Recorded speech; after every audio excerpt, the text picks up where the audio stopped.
Hola, buenas tardes a todos. Vamos a resolver el examen Selectividad Física de la Comunidad Valenciana, examen de julio de 2021.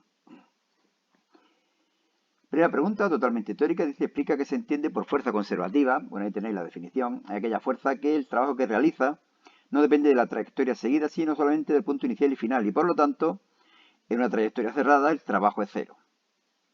¿Es lo mismo la energía potencial gravitatoria que el potencial gravitatorio? Bueno, pues evidentemente no. A partir de las definiciones se puede deducir. En unidades del sistema internacional se mide cada una de estas dos magnitudes, pues las tenéis y justifique la respuesta a partir de sus definiciones. Bueno, podéis pausar el vídeo y yo continúo con la segunda pregunta. Tenemos cuatro cargas puntuales, están situadas en los puntos A, B, C y D. A, B, C y D. 2 centímetros de lado, como se indica en la figura. Q vale raíz cuadrada de 2 partido 2. Nanoculombio, que se me había olvidado la primera vez cuando hice el problema. Claro, los resultados pues diferían muchísimo. Calcula y representa los vectores campo eléctrico generados por cada una de las cargas y el total en el centro del cuadrado punto O. Evidentemente el módulo de estos cuatro vectores es el mismo, porque el valor de la carga es el mismo y la distancia también es la misma. ¿Qué vamos a hacer? Calcular en primer lugar los módulos de E sub A, E sub B, E sub C y E sub D, es decir, los campos eléctricos creados por las cargas situados en los puntos A, B, C y D. Módulo sería K por el módulo, por el valor absoluto de la carga, dividido la distancia al cuadrado. 9 por 9 por elevado a 9, por raíz de 2 partido 2, por raíz elevado a menos 9 para pasarlo a Colombio, y dividido 2, estos son metros, ¿no? Perfecto. ¿Por qué esto es 2? Refiero que esta distancia sería 1 al cuadrado más 1 al cuadrado, que es 2 al cuadrado, raíz de 2, y al elevado al cuadrado, 2. ¿De acuerdo? Bueno, aquí lo tenemos. Nos da un valor de 2,25 por raíz de 2. ¿Por qué dejo este raíz de 2 por aquí? Pues porque luego se va a ir con otro raíz de 2. ¿De acuerdo? Componentes horizontales y verticales de estos campos eléctricos. Lo único que tenemos que hacer es multiplicar por el seno o por el coseno de 45 grados. Es lo mismo. El seno y el coseno de 45 grados es raíz de 2 partido 2. Por lo tanto, 2,25 raíz de 2 por raíz de 2 partido 2, raíz de 2 por raíz de 2, que es 2, dividido 2, que es 1, y me queda 2,25 newton por culombio. Esas son las componentes horizontales y verticales. Por lo tanto, E sub A, que es igual que E sub C. Componente horizontal positivo, componente vertical positiva también. Por lo tanto, me quedaría 2,25 I más 2,25 J newton por culombio. E sub B y E sub D, que sería este de aquí, componente horizontal positivo, componente vertical negativo. Es decir, sería todo igual, nada más que este sí no cambia. Campo eléctrico total. E sub AX más E sub BX más E sub CDX más E sub DX. ¿Por qué solamente las componentes horizontales? Pues porque las componentes verticales se anulan entre ellas. La componente horizontal son las cuatro iguales, por lo tanto multiplicar 4 por cualquiera de estos valores. Sería 4 por 2,25 igual a 9i. 2,25 es la componente horizontal de uno de los campos eléctricos, multiplicamos por 4 y me queda 9. Vector unitario i. Como hay un problema un poco tedioso, largo y peñazo.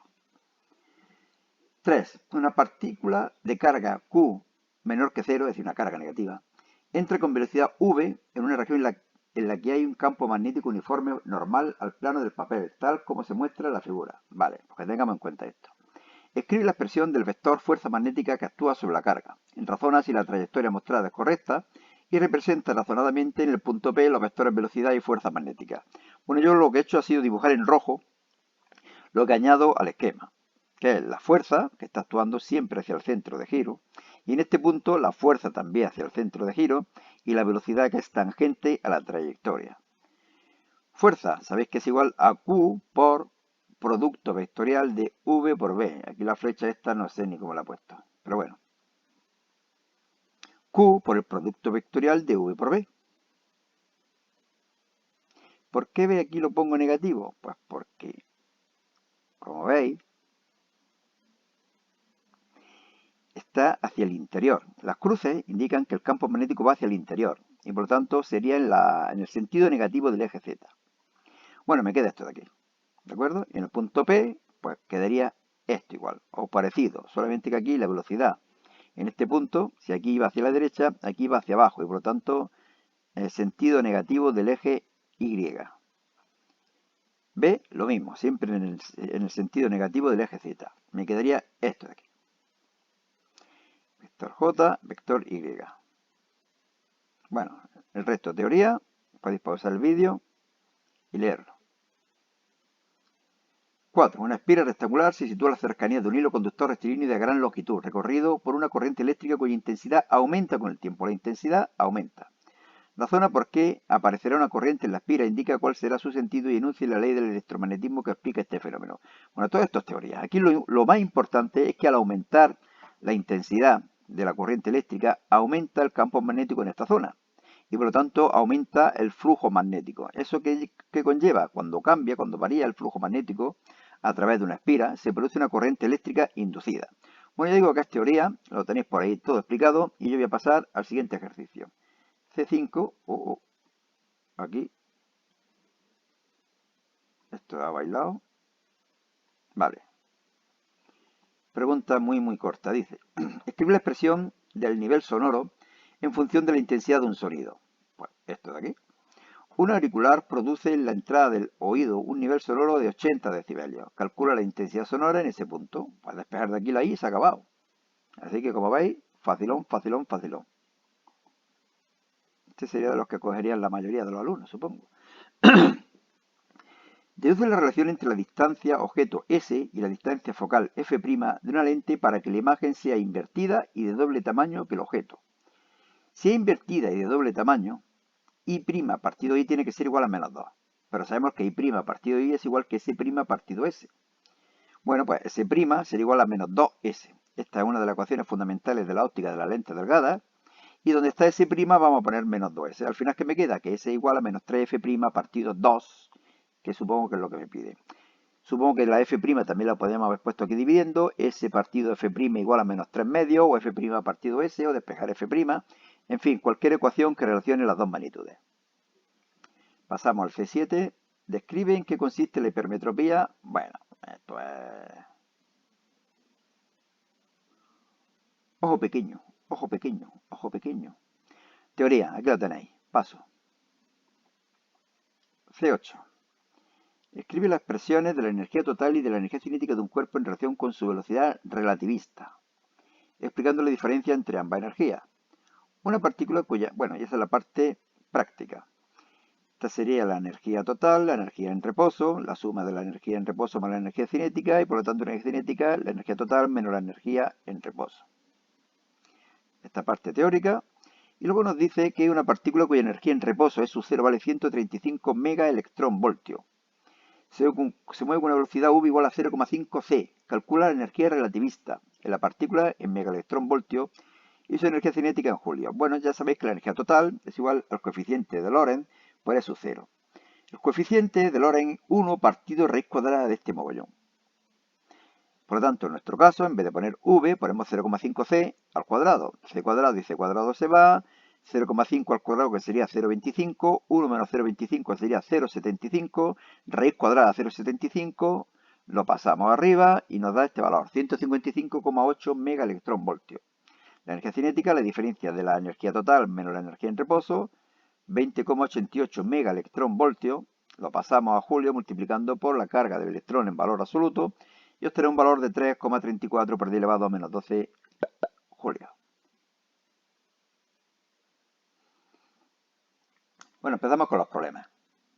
La Estación Espacial Internacional tiene una masa de 4 por 10 elevado a 5 kilogramos y describe una órbita circular alrededor de la Tierra a una altura sobre su superficie h igual a 400 kilómetros. Lo primero que tenemos que pensar, lo que no nos interesa es la altura, lo que nos interesa es la distancia, o mejor dicho, sí, la distancia hasta el centro de la Tierra. Por lo tanto, tenemos que sumar 400 kilómetros al radio de la Tierra. H más 6,37 por 10 elevado a 6, 6,77 por 10 elevado a 6. Esta ecuación la podemos deducir. ¿Cómo? Igualando la fuerza de atracción gravitatoria con la fuerza centrípeta. Pero bueno, no creo que haga falta. Si queréis podéis hacerlo, se hace muy rápido. La velocidad es igual a gm partido r, gmr, r, el radio de la órbita, nos da este valor. esta velocidad. Y por lo tanto, la energía cinética, un medio mv cuadrado, 1,18 por 10 elevado a 13. Energía potencial menos gmm partido r, lo conozco todo, sustituyo, calculo y obtengo menos 2,36 por 10 elevado a 13. Energía mecánica total, la suma de estas dos, que siempre coincide con la energía cinética cambiada de signo. ¿Por qué? Porque esto tiene el doble de valor que esto de aquí, nada más que con signo negativo y signo positivo. Por lo tanto, la energía mecánica, siempre negativa, es la mitad de esto, o lo que es lo mismo, este valor. Menos 1,18 por 10 elevado a 13 julio. B. Calcula la energía que se debe aportar a la estación para que se sitúe en una órbita en la que su energía mecánica sea E igual a menos 2 por 10 elevado a 12. Bueno, pues la energía que tenemos que aportar es la energía final menos la energía inicial, es decir, la que tenía, que la habíamos calculado. Esto menos esto, y nos queda 9,8 por 10 elevado a 12 julio. A partir de la energía mecánica, que era menos 2 por 10 elevado a 12, podemos calcular el radio de la órbita, de esta nueva órbita. Y sabiendo el radio de esta nueva órbita, podemos calcular la velocidad con la que gira. 3.163,1 metros por segundo. Bueno, a ver si estamos en un cuarto de hora. Segunda pregunta, o segundo problema. Una partícula con carga negativa entra con velocidad constante v igual a 2i j metros por segundo, con carga negativa. Fijaros que valor positivo o hacia la parte positiva del eje Y, es decir, hacia acá la V. Y una región del espacio en la que existe un campo eléctrico uniforme E, 4 por 10 elevado a 4, I, es decir, hacia la derecha, E. Y un campo magnético menos BK, siendo B positivo y por lo tanto hacia la parte negativa del eje Z. Por lo tanto, B hacia acá. Ya tenemos V, E y B. Si sabemos E, podemos calcular la fuerza eléctrica y como la carga negativa da hacia la izquierda. V, B y con la regla de la mano izquierda podemos calcular la fuerza magnética, que es hacia la derecha. ¿De acuerdo? Bueno, la primera parte es una representación y hay que calcular B, para que el movimiento de la partícula sea rectilíneo. ¿Qué tiene que ocurrir para que sea rectilíneo? Que la fuerza eléctrica y la fuerza magnética se anulen, por lo tanto deben tener sentidos contrarios, pero el mismo módulo. B, si deducimos su valor, es igual al campo eléctrico partido la velocidad. Lo conocemos y obtenemos un valor de 0,2 teslas. Pero fijaros que va hacia abajo, y por lo tanto negativo y vector unitario K.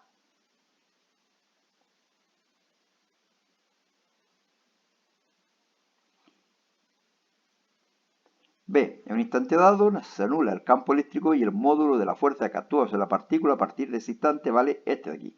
Determina el valor de la carga de la partícula. Bueno, nos dan el valor de la fuerza y nos piden el valor de la carga.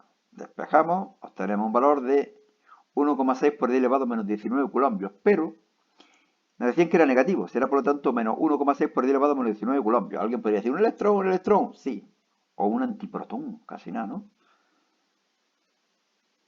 O un ion flúor negativo, o cloro negativo, o bromo negativo. No nos dicen nada de la masa, ¿no? Por ningún lado. Así que cualquier partícula que tenga una carga igual a la del electrón. Bueno, pasamos, ¿no? A través de una lente delgada se observa el ojo de una persona. Evidentemente el dibujo que venía ahí ha sido imposible copiarlo. Soy un matado con la informática. Sabiendo que la lente se sitúa a 4 centímetros del ojo, por lo tanto es igual a menos 4 centímetros, y teniendo en cuenta los datos de la figura, ¿qué nos dice la figura? Que esto tiene una altura de 3 cuando lo vemos a través de la lente, 3 centímetros, y el natural de 2 centímetros. ¿De acuerdo? Por lo tanto podríamos calcular, esto es I y esto es I'. I vale 2 centímetros y prima vale 3 centímetros. A partir de estas ecuaciones despejamos el valor de S', que es menos 6 centímetros, el valor del foco, que es 12 centímetros, y el valor de la potencia, que es 8,33